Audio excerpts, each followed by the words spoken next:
My hair looks like shit and I'm running out of time, but that means there's no time to explain, so get in. You have two options here. You pick the blue chicken and your knowledge of fun racers is gonna stay with Mario Kart. It is safe, it is easy, but it's a walled garden. You pick the red chicken and your knowledge is gonna expand down an ever-degrading spiral. And it's a 70-30 chance whether it's a cheap knockoff game or an actual innovation of the genre. You wanna pick the red chicken? Alright then, put on your boobs and your helmet. We're going on a trip. It is a good year for kart racers, or fun racers as I called them in the intro. Mario Kart World, Sonic Racing Cross Worlds, Kirby Air Riders, and Garfield Kart too? Now, you might have some questions based on the last title I mentioned, but we're getting ahead of ourselves. What are kart racers? They're a subgenre of racing games that feature arcadey fun and competitive multiplayer. Noticeable distinctions to regular racing games include unrealistic track designs and obstacles, as well as vehicular combat, or other items or power-ups. The first known video game that is classified as the origin of kart racers on Wikipedia, in which you do drive in go-karts, is Power Drift, a game from 1988. And it does feature unrealistic tracks at times, but there are no items, no vehicular combat, and most aspects are still very grounded in reality. Another source Wikipedia also claims as the origin of the genre is Wacky Races, a multimedia franchise that started with a 2D animated show about, as the title says, very wacky races. However, the only video game from the franchise that was released in the 90s or earlier was a 2D Mario acid flip. I'm not kidding. I don't understand why. Do not ask me. So, since they were obviously incapable of innovating, in my objectively correct professional opinion, contrary to Wikipedia's beliefs, the important distinctive factor that separates the subgenre of kart racers from any other racing game has been innovated by Super Mario Kart. And after that, the landscape has been changed forever, spawning countless acid flips. The rest is history, and here we are. Now, I know the concept of an Iceberg Tierlist is something new and frightening, and you're confused, but let me just calm these worries by showing you just how simple it is. Conventional tier list videos follow no order, no logic, no art, no taste. They just randomize what they go to next and then rank it. So instead, what we're gonna do here today is structure this video in terms of an iceberg, so that over time, the games we talk about will get more and more obscure, and I will give some background information on every title, and every time I finish talking about a game, then I will give my objectively correct opinion and ranking, taking it from the icy mountain to the left of me, and dragging it into one of the tiers on the right of me here. And if you disagree with my rankings, don't tell me. I don't want to know, I don't care, and I will not be reading your comment. So, starting at the very top, as the most popular mascot of the entire genre and template of every copycat, of course we have every single Mario Kart game, starting with Super Mario Kart, released in 1992. Super Mario Kart was originally not planned and developed with Mario characters, but specifically as a split-screen multiplayer racer, with funny items that enable vehicular combat, and the thought in mind that you can play the game together on a single screen. Since the designs and the premise were not fully developed and polished yet, the developers thought it might look funny to include Mario sitting in a racing kart, and thus the premise of the game was born. The first Mario Kart game was very goofy and silly, the graphic design was very passionate, and nobody really thought that they were working on a system seller. But, contrary to their intent, the game went on to sell over 8.5 million copies, it got incredible ratings, and immediately propelled the series into the beloved giant it is. The figure of 9 million was incredibly gigantic back then. The debut of the series was the 4th best-selling video game on the NES. There were a total of 20 tracks based on the Super Mario series, as each cup had 5 tracks back then, and you could play them in 3 difficulties. 50cc, 100cc, and after winning all the races in 100cc, 150cc. You were able to race on them either in Grand Prix mode or in time trials. But honestly, getting down to personal rankings, this game is incredibly hard to go back to. The controls are terrible, drifting is the worst thing you could do in a turn, and due to the fake 3D parallax graphics that enabled the game to run on the Super Nintendo, not only are all items flat images on the ground, which are near impossible to see, but all tracks are completely flat and incredibly similar to each other, and very small, as they had to fit on a single texture. The game worked back then, but it does not work now, and I'm putting this in D tier, no further questions. Now the next title in the series is Mario Kart 64, as you might be able to guess, for the Nintendo 64. It was the first game to transition the series into real polygonal 3D, and it introduced some of the most beloved and hated courses from the game, like Moorhuhn. The game only has 16 tracks, however they are far more unique, interesting and distinct from each other. And something noticeable is that this game removed coins and added the fake item box as an item that can be placed on the track. Now how are these two things related? You're gonna see that every single game in the Mario Kart franchise that has coins in races does not have fake item boxes, and every game that has fake item boxes conversely does not have coins. They are mutually exclusive. Why is that? Why is that? The game went on to sell a comparable figure of about 9.8 million copies, but since the N64 sold only 2/3 as many units as the Super Nintendo in general, Mario Kart 64 is actually the second best-selling game on the entire system, right behind Super Mario 64. Everything is a lot easier to see in the game, and controls have improved a bit. However, they still feel off, and the game barely has any creative addition to the franchise, mostly just 3D-ifying the series. Thus, I'm gonna put it in C tier.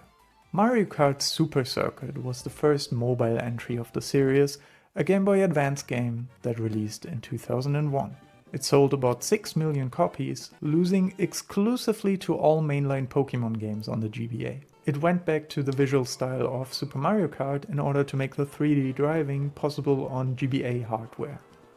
Hence the Super in the title. The tracks are visually a lot nicer, but they removed many obstacles, and so they feel a little more bland because of that. One of the most notable features of this game is that it was the first one that had some variation of what are retro tracks today. Since it was conceptually so similar to Super Mario Kart, the developers ported over all tracks and visually upgraded them. But they did remove quite a few obstacles, as mentioned. Another great feature was a mode called Quick Run, in which you could customize the lap number, items and coins. Overall, this is easier to go back to than Super Mario Kart, but still not the easiest out there. And a step back to pseudo 3D parallax mapping definitely hurt the game in terms of how much they were able to innovate with it. So for me, personally, it falls into B tier. The fourth game in the series, Mario Kart Double Dash, was released in 2003 for the GameCube. The game sold about 7 million copies, once again being the second best-selling GameCube game, right behind Smash Bros. Melee. It has by far the most novel and distinct gimmick of the mainline Mario Kart games. Every kart houses 2 races, and any combination is possible, meaning Mario and Bowser could race together in 4 wheels. Each character has their own distinct special items only they can pull, and players can play together in the same kart in co-op by controlling the 2 characters. This game was also the series' first to introduce versus races, where you freely select what track you want to drive on, and Battle Mode, where you get thrown into an arena and fight for balloons, shines, points, or coins in later installments. This game is the easiest to go back to so far, and it is the most distinct one if you are searching for something else other than a downgraded version of the newest game. The controls are still a bit stiff, but the drifting is great, giving you 3 stages of drift flames. The game is such an amazing graphical upgrade from its predecessors, and it has the first real good courses in the series. It also has Baby Park. I have no choice but to put this in S tier. Now we're getting to some good stuff. Mario Kart DS was released in 2005, very early on in the DS lifecycle, and it was now in full polygonal 3D on a handheld. And it was the first title to start the modern era of Mario Kart. Originally developed as Project Nitro, earlier logos would continue the goofy, playful design from prior games, but instead they decided to go all out modern, with an entirely new font and new finish to it. Now, I'm not saying that modern is necessarily better than goofy. I think goofy can be preferable in a lot of cases, but it felt like somebody finally hired a graphical artist for the menus. Not only is Mario Kart DS the first Mario Kart to include online multiplayer, not only is it the first Mario Kart to actually include retro tracks in the sense that we understand them today from several prior games, including Double Dash on the console. Not only can you draw your own custom symbols on your card, wonder why that feature never came back, but there is also the almighty holy mission mode. That's right, the developers knew they should focus more on a single player experience since multiplayer required multiple kids to all have DSs, and the DS wasn't that popular at first. So they not only added countless missions for players to complete, but also boss fights in exclusive arenas and stages. That's right, the single player experience was arguably more inventive than Mario Kart World. It's still very sad that the unique gimmick of Double Dash was removed, but for everything this game did for itself and the series, namely due to the popularity of the DS, it single-handedly propelled Mario Kart into superstardom, selling 23.6 million copies. I have to give it S tier. Now, this is where my takes will get so hot that you will get burned while typing your outrage into the comment section and hitting the dislike button. Mario Kart Wii released in 2008, and it sold a record-breaking 37 million copies due to the sheer popularity of the system and being bundled with a bunch of consoles. But it did close to nothing new. People say Super Circuit wasn't innovative, but they aren't ready to hear the real truth. This game is just Mario Kart DS with a metric shit ton of bloom on it. The most significant feature is the new motion controls, and while it was really fun to put the Wii remote into the plastic wheel and use it as a steering wheel, it did not make up to carry for the issues. Namely, that the game was horribly unbalanced. From item pulls to card selection, the addition of bikes basically rendered every card useless. And it did add a great amount of randomness and fun, but it added to the unbalanced nature. It was really fun playing Mario Kart Wii back in the day with friends or family, but it didn't age all that well in my opinion. But I do respect how much people like it, and therefore I'll have to give it B tier.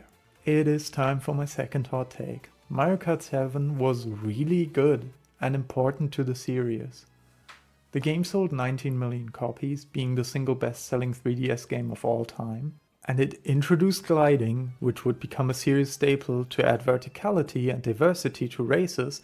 It introduced underwater driving, which would stay for Mario Kart 8 to add even more verticality, though ultimately getting replaced with surfing in Mario Kart World. It introduced vehicle customization, which would stay for Mario Kart 8 to add customizability and diversity, though ultimately getting replaced with whole cards in Mario Kart World again.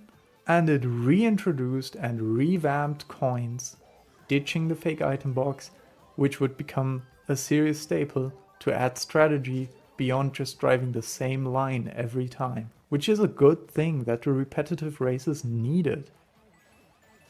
The tracks as well as the retro track selection are just awesome. I just need to name Melody Highway.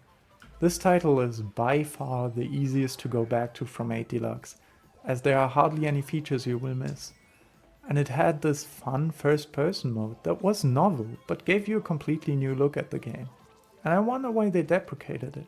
The only reason I cannot physically put it into S tier is that there was no versus race mode in single player. And they could have done a bit more artistically than just slap on God Race everywhere. So the game goes into A tier. We're getting closer to the end of the series, but before we talk about 8 Deluxe, we have to talk about 8 non-deluxe. Mario Kart 8 came out in 2014 for the Wii U, and since it was the Wii U, the game did not sell that well, at 8.5 million copies. But it was still the highest selling game for the console, and it meant that 2/3 of Wii U owners played it. The game maintains pretty much all features from Mario Kart 7, as it maintained the same development team.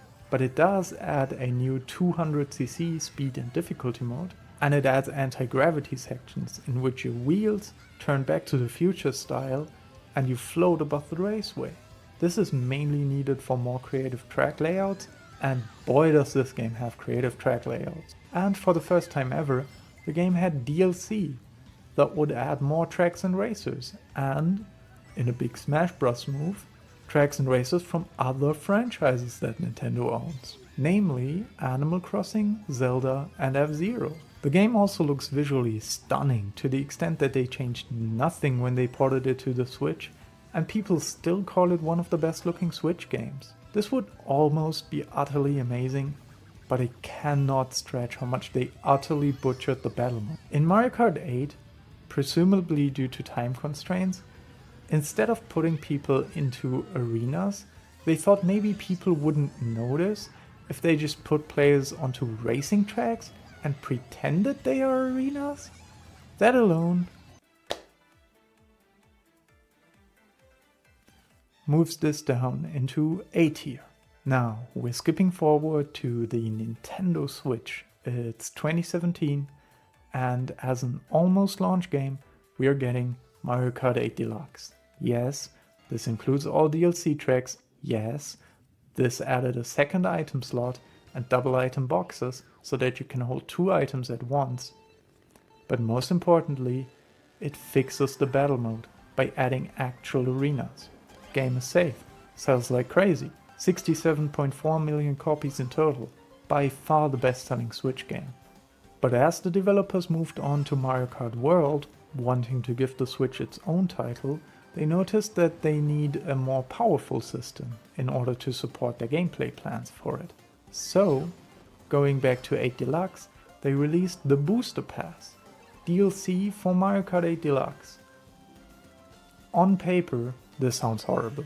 You need to purchase DLC for the Ultimate Edition of a game that you already had to purchase DLC for originally on the prior console. But it is Nintendo after all, and luckily the Booster Pass got included in the Switch Online expansion membership. And it added a bunch of tracks, mostly retro, but even some original ones, bringing the roster to 96 tracks. And that's why Mario Kart 8 Deluxe is most definitely S tier. Moving on from the mainline games, we have Mario Kart Tour, released for mobile devices in 2018. The game is based on an upgraded Mario Kart 7 with revamped real-time lighting. Now this game was horrible when it came out. You could only play in vertical mode, the game would basically autoplay itself, and it is so pay to win that certain racers just get enhanced stats when playing on specific tracks, so that if you want to get the characters because of that, you have to buy loot boxes that give you chances to get parts of random characters or cards. That rhymed, I didn't even notice that.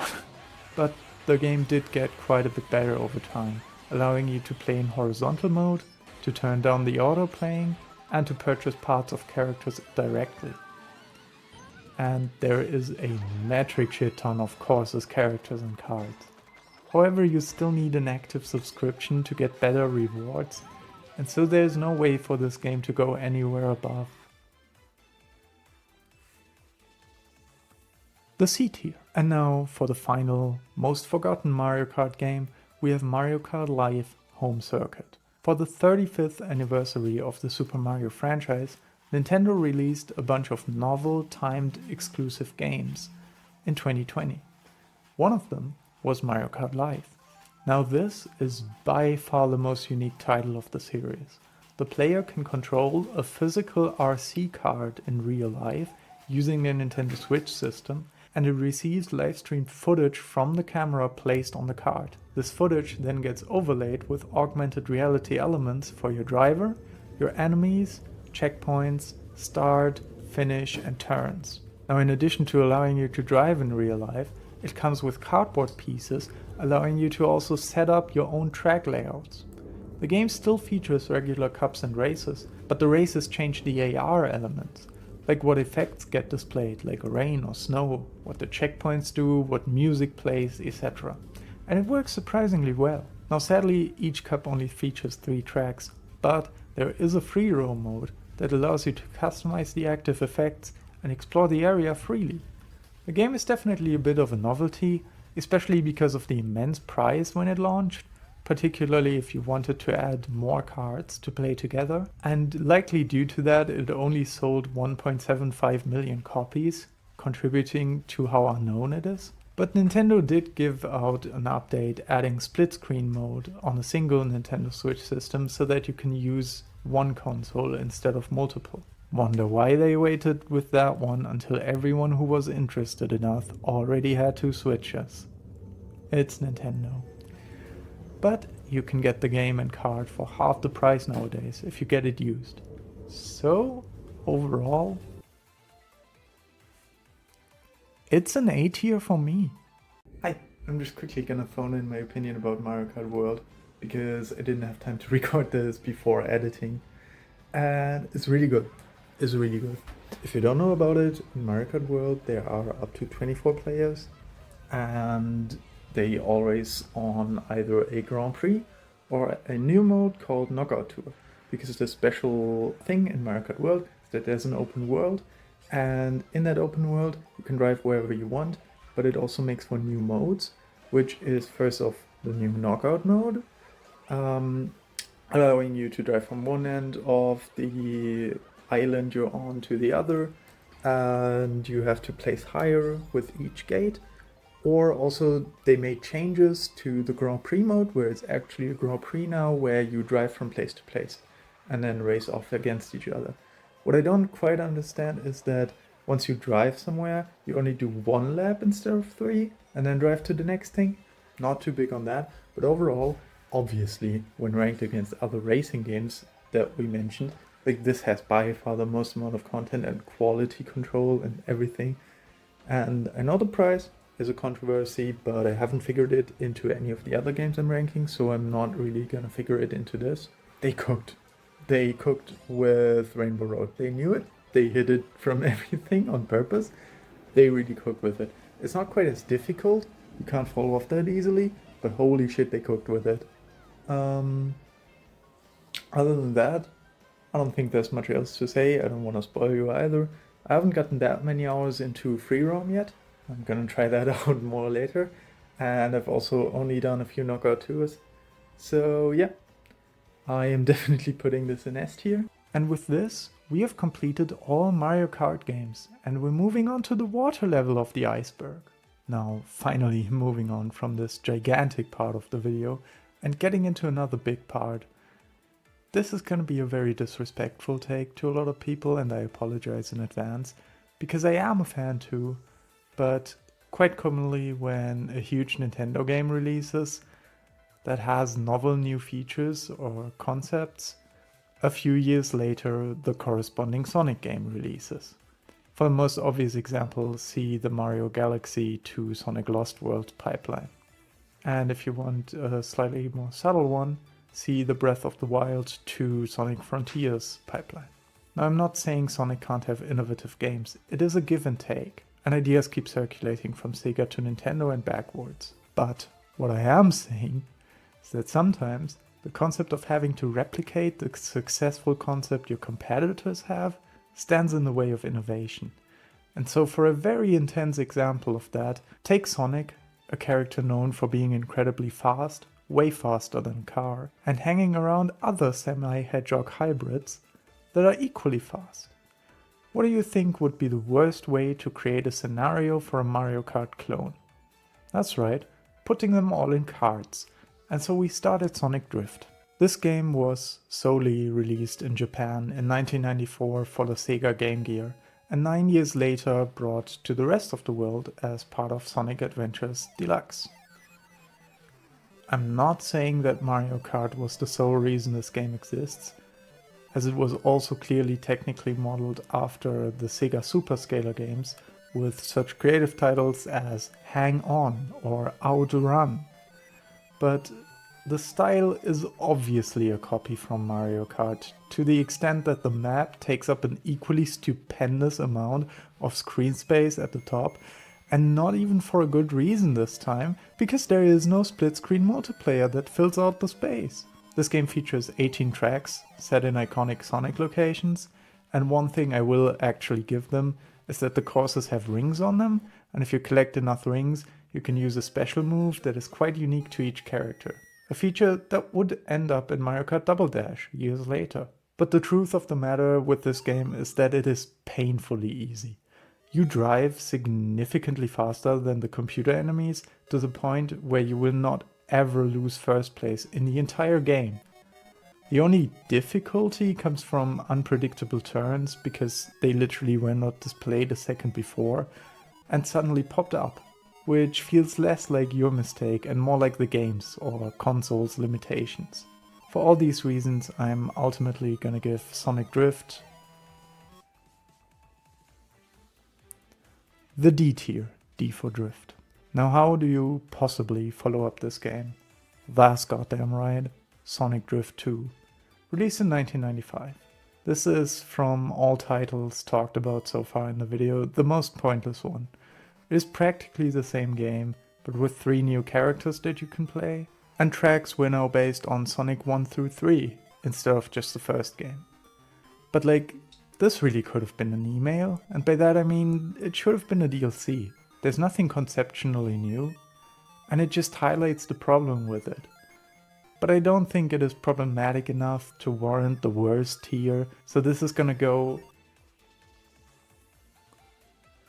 into the D tier as well. So luckily, finally Sega gave up and sat back down and for once activated their brains to think about this. And what we got next was magic.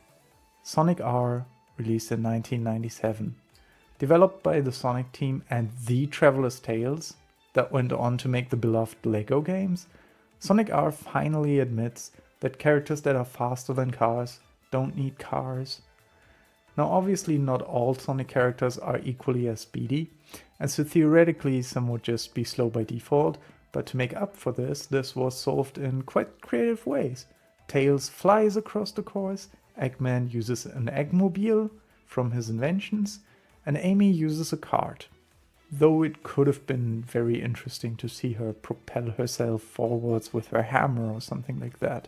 Regardless, in addition for these creative concepts, for the console it's on, the game is visually stunning, like insanely good for translating 2D levels into polygonal 3D.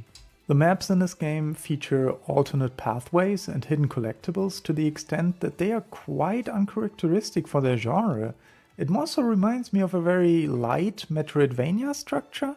I recognize that this game can feel very chaotic when you first look at it, but after getting into it, the gameplay really grips you. And what you might not realize yet is that you will miss this willingness to innovate from here on out.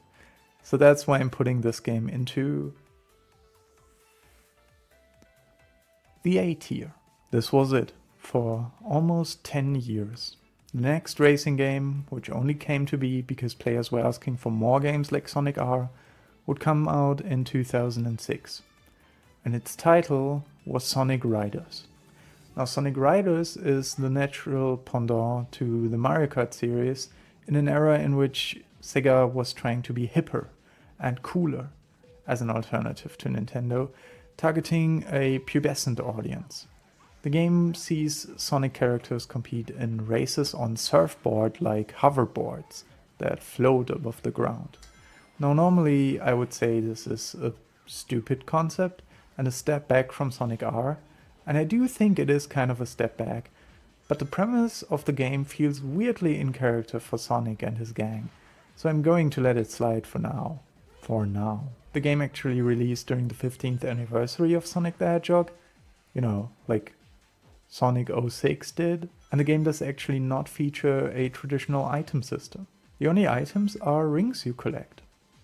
While the visual style and soundtrack are great and you feel very fast playing the game, the controls are really stubborn, and the fuel system of air can be very frustrating.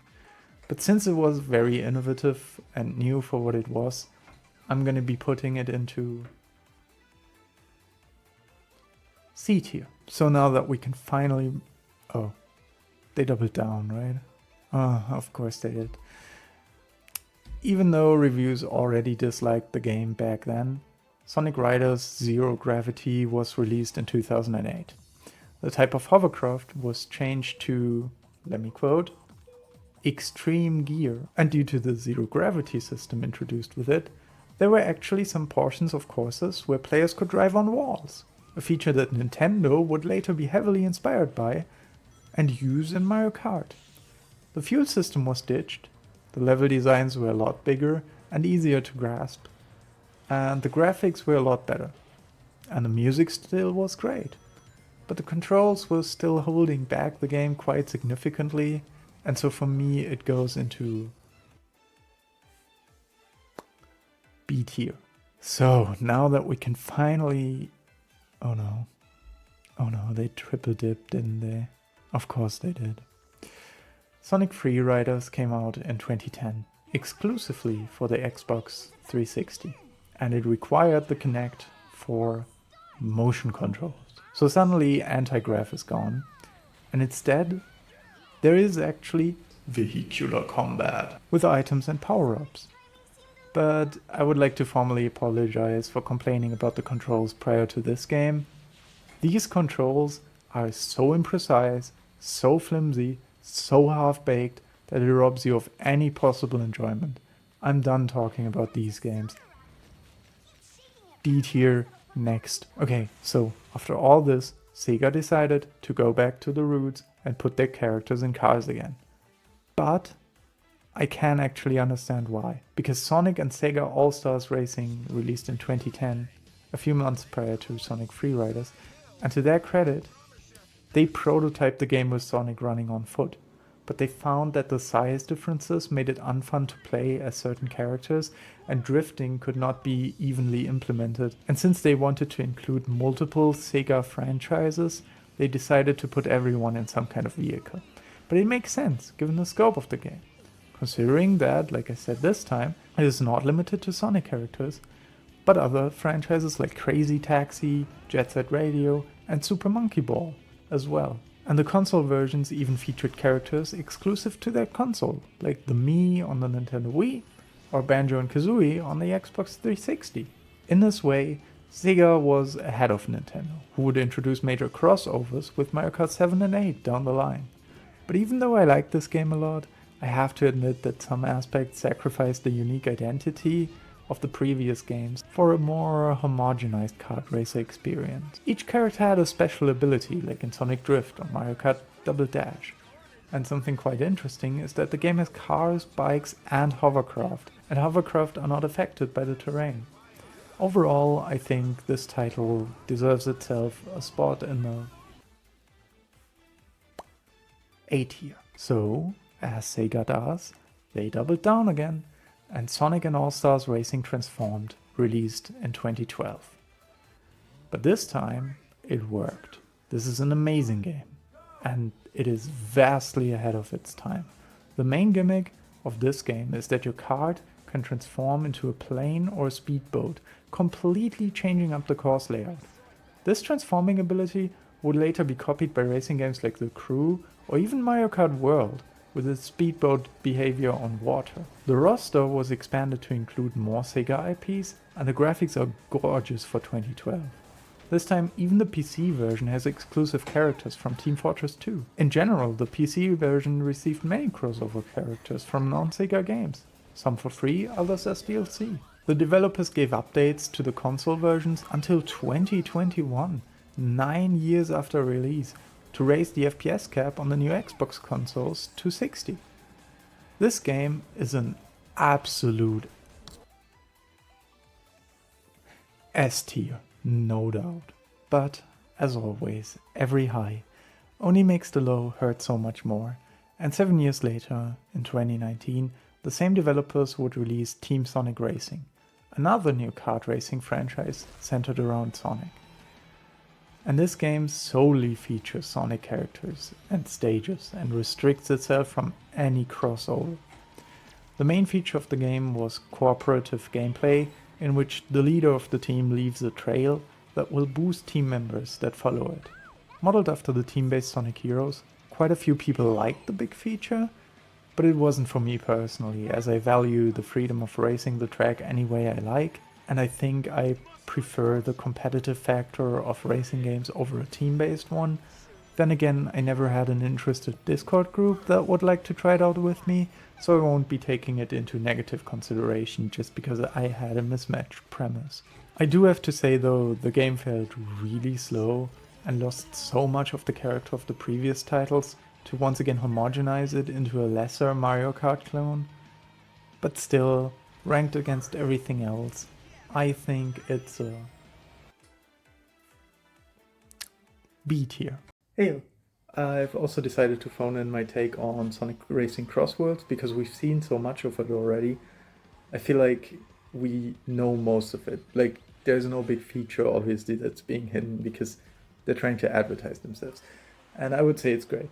Like, it's way better than Team Sonic Racing because everything feels faster, but also the semi not so working team gimmick is gone, and instead the new gimmick, if you haven't seen it, is that you can traverse through worlds by like going through portals, and then it puts you out the other world, and the racer in front of the pack gets to choose between two different worlds to go to, and sometimes a random one or a specific one, and it's great.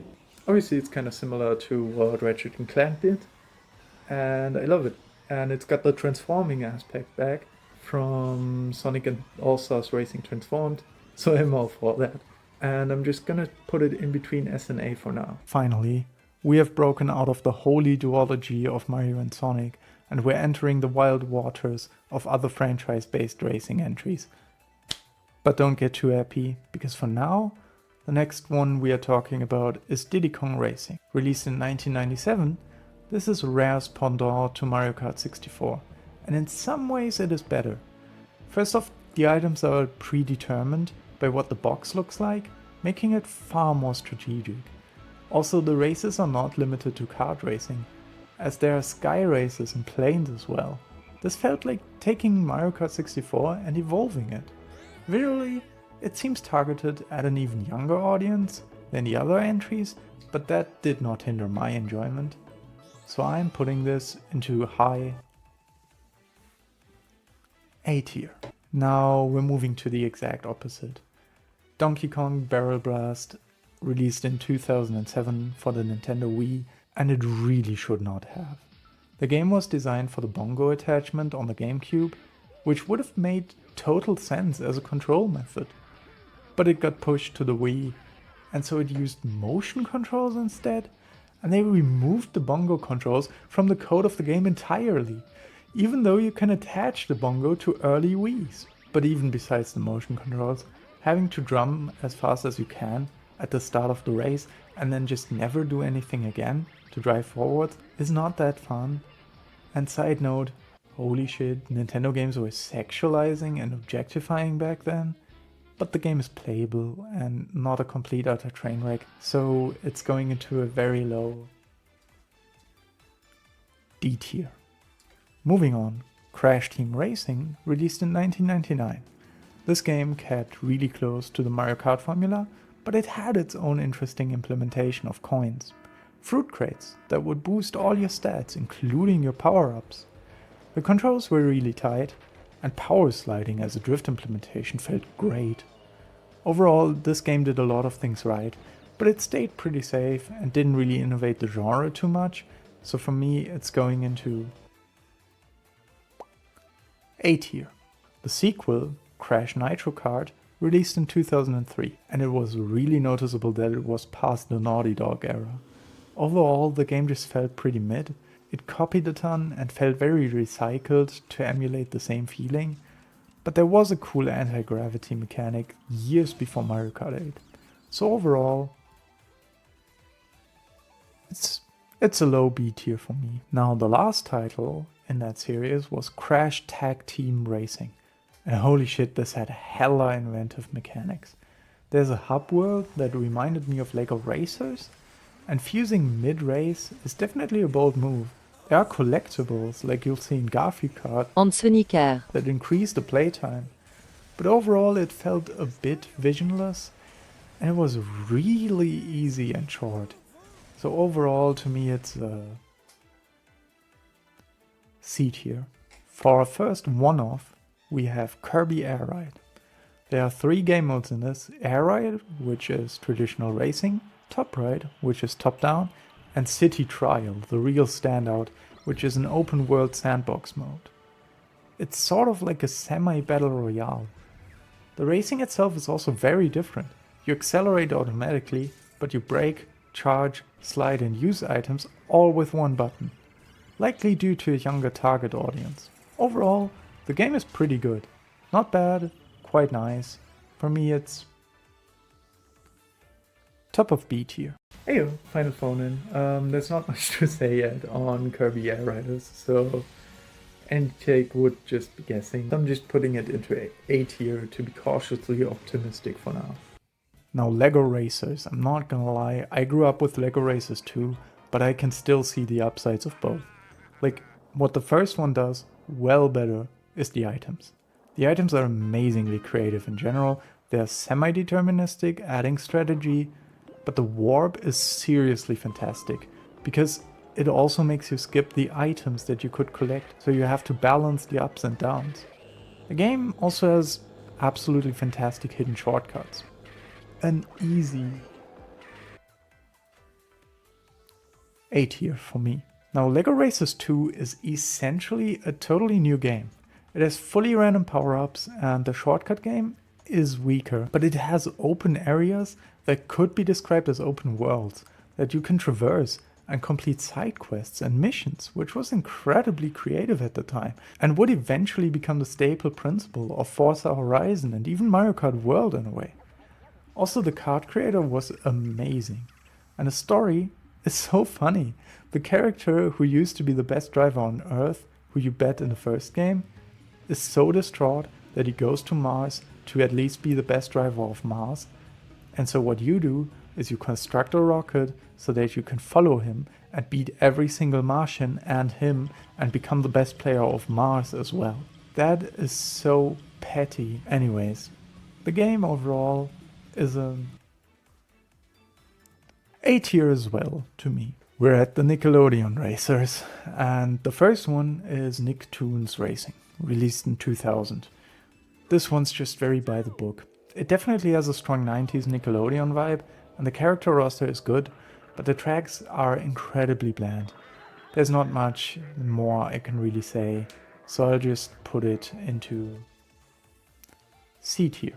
Now it's very arguable whether Nicktoons Winners Cup Racing or Nicktoons Nitro qualify, since one was a trashy PC online game and the other was arcade exclusive, but if they did qualify, Winners Cup Racing would be D or E tier, and Nitro would be B or C tier again. So moving on to Nickelodeon Kart Racers, this game released in 2018, and not gonna lie, it is ugly as fuck. The roster is nice, the tracks are a bit barren, but I do appreciate that your kart can transform into a boat. Makes for a bit more variety. Overall though, once again, I don't have too much to say on it, and I'm just putting it into C tier again. Now Nickelodeon Kart Racers 2 Grand Prix was released in 2020 and it looks far better.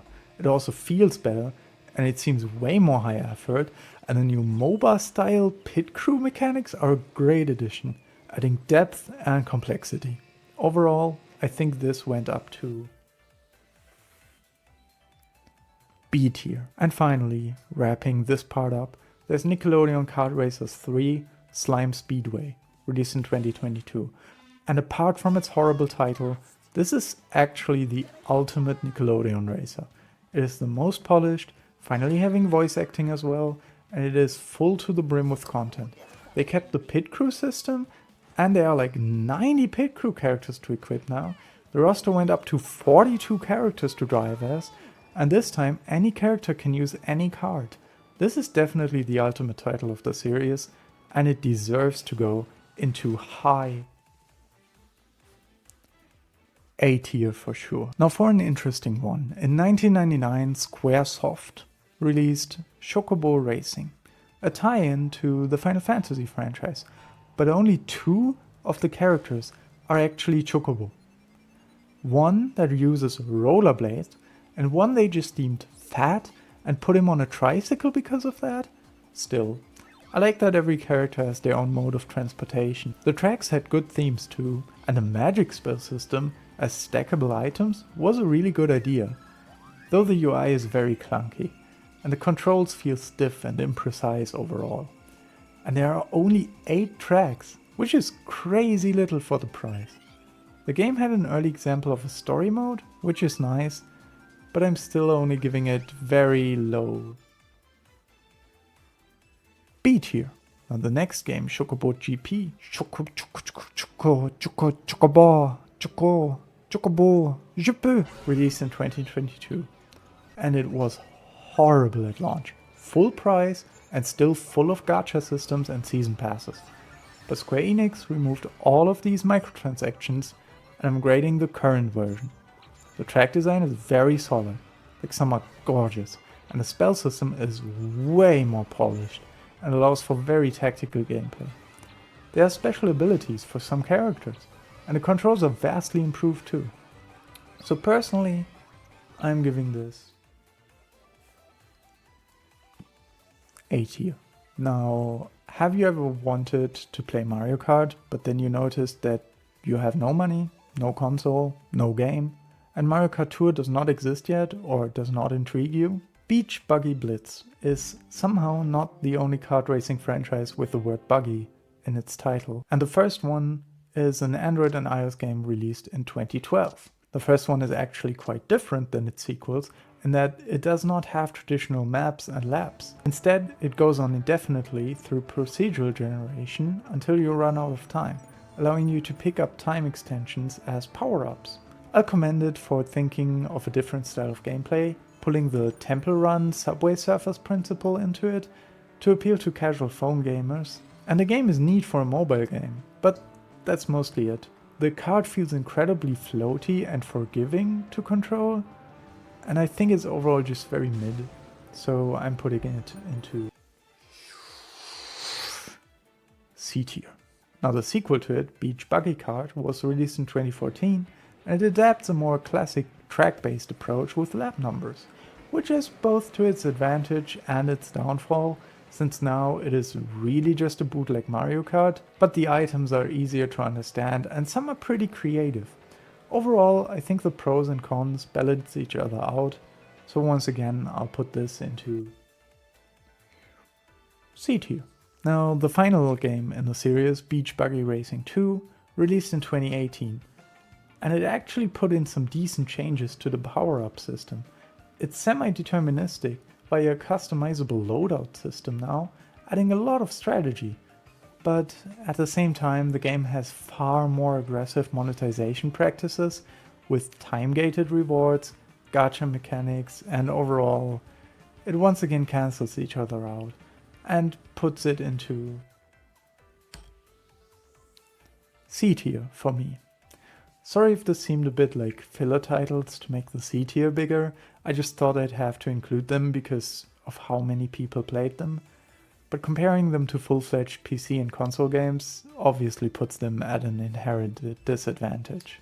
I cannot possibly physically cover all of the Hot Wheels games in this, but luckily most are trying to be so edgy and boy-coded that they miss the mark of a fun racer. That is until Hot Wheels Unleashed, which is actually great. It came out in 2021 and it lets you race around rooms as a tiny Hot Wheels car. Now, there are technically no items, but there are speed boosts and very arcadey drifting mechanics. There's great car variety and the tracks are fantastic. And there is a track editor, hello? Why isn't that a staple in the other games? It is pure racing, no vehicular combat. So I can see how it might not qualify to some, but this is my list and I'm gonna drag it into A tier. Hot Wheels Unleashed 2 Turbocharged does everything better for the most part. There is vehicular combat now, directly attacking other racers, and there are motorcycles, monster trucks, and off-road cars as well. The tracks have gotten more creative, including magnets, jump pads, and more, and there are tons of cars. But it feels like the polish has gone down a bit. Everything is so much and not that well integrated to the point where even tracks sometimes don't feel that readable anymore. So in the end, for me, I still had to move it down a notch. This is going into B tier. But now we are getting into CTGPs. The abbreviation stands for Custom Track Grand Prix and describes a community-created mega mod for a Mario Kart title that bundles several people's contributions. Does this count as a kart racer? Sort of. Maybe not, but I'll make it quick, I promise. CTGP Revolution was the first CTGP made for the Wii and established the name. By the way, it's called Revolution because the development code name of the Wii was Nintendo Revolution. The CTGP has by far the most content and is top of the line. It has over 200 tracks, but the quality standard is quite a bit lower than other CTGPs. Still, since it bundled the community and brought us CTGPs in general, this is a very high A tier for me. Now CTGP Nitro is the Mario Kart DS mod. The reason I'm covering it after Revolution, even though Mario Kart DS released before Wii, is that it's the only one done retroactively. So after they saw the Wii mod, they went back to DS. The game features incredible demakes of modern tracks from 8 and Tour, and in general for the hardware it is really incredible. I'm not gonna lie, I'm gonna put this in S tier, but not towards the top. CTGP 7 for Mario Kart 7 is a little less impressive to me, but still impressive. It's got a great selection of original tracks and ports, but the custom characters replace default characters. It's a big improvement over default Mario Kart 7, especially because it adds versus races to single player. So to me this is another very high A tier. CTGP Deluxe is, as the name and logo might reveal, the 8 Deluxe mod. It's good, but it doesn't have nearly as much content yet as the other ones, and it doesn't add that much to me personally. You might feel very different about it, and I have the utmost respect to all developers involved, but I'm gonna put this into B tier. So we're done with the CTGPs. What great time to move on to Garfield Kart. Garfield Kart came out in 2013, and yes, haha funny, the meme game. There's very positive reviews on Steam. Now that you have that out of your system, don't buy this game. This game is incredibly buggy and glitchy, the game-breaking kind. But that's not all. Ever wonder why there are 2 Garfield Kart games, but the one coming out this year is called Garfield Kart 2? It's because Furious Racing is a remake. That's right, they knew their game was broken, they didn't patch it, they thought they could get away with another full price title cut out of you suckers and me sucker, and they were right. So in short, don't get this. It's full of bugs, hard to play, and admittedly ugly. I'll take a look at the actual game next, but right now I'm putting this into E tier. Now for Garfield Kart Furious Racing. It came out in 2019 and actually it's pretty decent. By that I mean it is effectively free of game-breaking issues, and the graphics actually look really good for the price and budget. The items are intuitive, and the puzzle pieces add a purpose to replaying. Reminds me a lot of Sonic R, but the tracks are pretty mid and bland. So the game is still going into C tier. Now before you get too excited for Garfield Kart 2, let me tell you that it is made by the same developers as Smurfs Kart, which is possibly the most uninspired and corporate bland title on here. Sure, the visuals are clean, but they also feel sorta cheap, and driving and drifting in the game feels so incredibly floaty. The items are completely uninspired clones, and the tracks are very static, visually intriguing, but mechanically stale. And so this, to me, is going into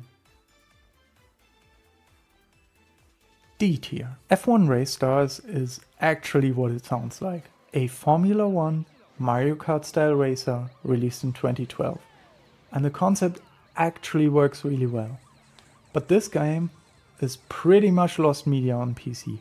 The developers, Codemasters, were purchased by EA in 2021. And somehow this purged the Steam version without offering a replacement version. There are still great keys available, but it's only a matter of time before they run out. I think it's a shame, because first off, god damn, this game is beautiful for being a random 2012 racing game. But second of all, the track design is fantastic. Ignoring gravity for the most part, I love it. And third off, I think the mechanic of pit stops and the trade-off of the possibility of your kart breaking down or the time punishment from taking a pit stop is a great tactical decision. I think this game rules, and I will die on that hill. So for me it's Topper A tier. Tux Racer, oh my baby, Tux Racer. This is, in my opinion, without doubt, the most original fun racer of everything that came after Mario Kart, though it is arguably on a very similar level as Sonic R. For people who don't know, Tux the Penguin is the mascot of the Linux operating system. There have been multiple small games made around Tux, but to my knowledge, this is the only Tux game that ever eventually got a commercial license. And I don't care if you say Tux. As you might have guessed, from my comparison to Sonic R, you do not race in karts, and instead you race on your belly. Meaning you play either as a penguin, or a seal, or a polar bear, who are somehow all friends, or a female penguin. Yeah, this didn't age too well. Anyways, the gameplay involves surfing down mountains and collecting fish. The game is great overall, I love it. But it can only be played in single player, there is no multiplayer whatsoever. And so I'm putting it into the bottom of A tier. Now Super Tux Kart is not actually a Tux game. Let me explain. It released in 2007 and started as a fork of Tux Kart, which started development in 2000.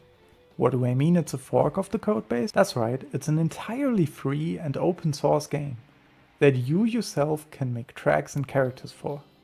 Now you might be asking yourself, once again, does that really count? And I would say, have you looked at the Wikipedia article of kart racing games? Somehow, Super Tux Kart is the figurehead of the genre. Now what did I mean by saying that it is not a Tux racing game? First of all, you drive in a kart, which makes no sense for Tux. But second of all, it does make sense for the game, because looking at the roster actually reveals they're all mascots of open source and or free software. There's Blender, Godot engine, GIMP, etc. And a ton of custom characters and tracks in the free marketplace that you can download.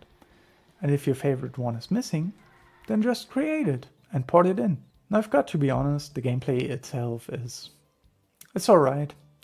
The default mappings on the controller are fairly weird, and it does look and feel like a game that did release in 2007 and can run on anything.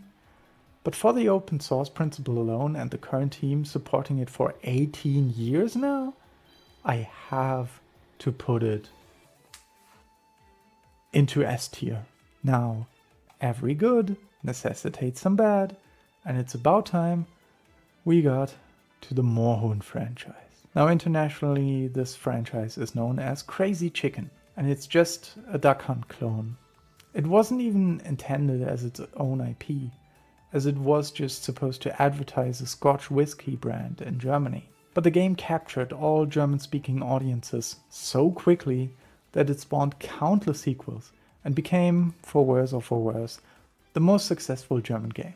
The reason I'm calling it Moorhuhn and not Crazy Chicken in this is that some of the kart racers only released as Moorhuhn Kart, and I'm trying to keep it consistent. And what does a new successful IP that in and of itself is just a shameless ripoff demand? That's right, kart racers. And so in 2002, the classic Moorhuhn Kart released. It's complete shovelware. The physics are incredibly broken. The graphic design is a joke. Everything is incredibly bare bones. There are only 5 tracks. Like what? Who on earth thought that's enough? Sorry, but this is going into E tier. Moorhuhn Kart 2 came out in 2004 and it is very iterative. They used a new engine and the graphics have certainly improved, but the poly counts are still very low, and other than that, it has new characters, new tracks, new modes, as you would expect. The physics are still broken, and there are still only 8 tracks. Like, yeah, that's more, but that is not enough. D tier. Moorhuhn Kart 3 came out in 2007, and they finally figured out how physics should work. The new tracks have an interesting time travel theme, but they are still only 8. Like, seriously, this is an embarrassing number by now, and you are demanding money for it. But I'll give in because the themes are interesting enough, and I'll put it into low C tier. Now, Moorhuhn Kart 4, 18 years later. 18 years after the release of Moorhuhn Kart 3, a new developer, Korean Interactive, released Moorhuhn Kart 4 in 2025. The game closely follows what has been established by Mario Kart 8 Deluxe.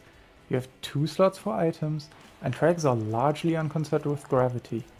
And I know that I have made quite a few arguments against copying Mario Kart so far, but I think this game really does it in its favor. Because the track designs, holy shit. They start off kinda weak, but that's to be expected since they are the first tutorial tracks, but goddamn they actually get to a quality level way beyond Garfield Kart or Lego Racers or whatnot. I would feel so good about this game, so good, but there are still only 3 cups, so 12 races. At least it's more, but I'm sorry, nothing that charges money and is less than 16 tracks could possibly go into S tier. Why are there not even retro cups? I feel like this would have been an easy great opportunity. And so I'm putting this into A tier. This might be the franchise with the most glow up, from the first one to the last one. Now, if you have paid attention to the video, you might recall that I have mentioned that Wacky Races was an inspiration for the genre, but only had a very cheap Mario knockoff game instead of a kart racer game. Well, after Mario did show how to make a kart racer, Wacky Races got its own kart racer in 2000. But it feels very copying once again. There are some cool features like the unique weapons for each kart, and the game is very faithful to the series with its cel shading style, but goddamn this game is unbalanced. The rubber banding is insane, and the game is more chaotic and clustered than Mario Kart Wii. Overall, I feel like it's just alright. So I'm putting it at the top of C tier. Better Call Saul Kart. Barely qualifies, to be honest, because it's a free game on itch.io, but it's great. You should only play it if you've watched Better Call Saul through, and I wanted to give it a shout out, and the humor is on point, and it's a great effort for a free game, and I don't want to spoil the show for you or anything, so I'll just put it into A tier. We're getting close to the bottom, and right now we're at Nightmare Kart. This is a free Steam game that is modeled after Souls-likes. It was initially called Bloodborne Kart, but they obviously had to rename and redesign it due to the copyright, duh.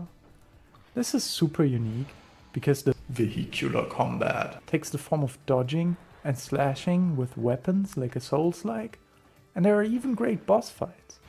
And it is incredibly replayable with a very high skill ceiling. Overall, this is amazing for a free game, and it goes right into S tier for me. However, you might remember the rule of opposites, and we are finally here, the very end, the bottom of the barrel. We're at Gubble, Buggy, Racer. Gubble was an IP of real-time puzzle games, with its first title ever released in 1997. There are only 2 mainline titles, with the second one releasing just 1 year later, and then in the year 2000, magic happened. The franchise got the ultimate treatment, and Gubble Buggy Racing released. I'm sorry, but this game is just terrible. Like, first off, there are only 8 tracks. The driving is very difficult to control. Your kart is literally glued to the ground, like in Big Rigs Racing. And driving into a wall or another player just results in this weird offset that is instantly applied to you. But all that pales in comparison to how terrible, and I mean terrible, the performance is. No matter your hardware, this runs at a maximum 15 frames per second. The entire game is such a by-the-book Mario Kart knockoff, and the premise is so far-fetched for the Gubble franchise that this is, and I'm sorry to say, going into the absolute bottom of E tier. I guess this is it. Thank you for going on this journey with me, and I hope you have uncovered some kart racers that you have not taken into perspective before, and maybe you will find something that you like. Now, as I said, you might disagree with me, and I don't really care, but if you want to, you can still leave your opinion in the comments. I hope you have a great day. Stop doom scrolling, and you don't actually need this as background noise if you perform tasks. But still, thank you if you left it on. We'll see each other at the next tier list.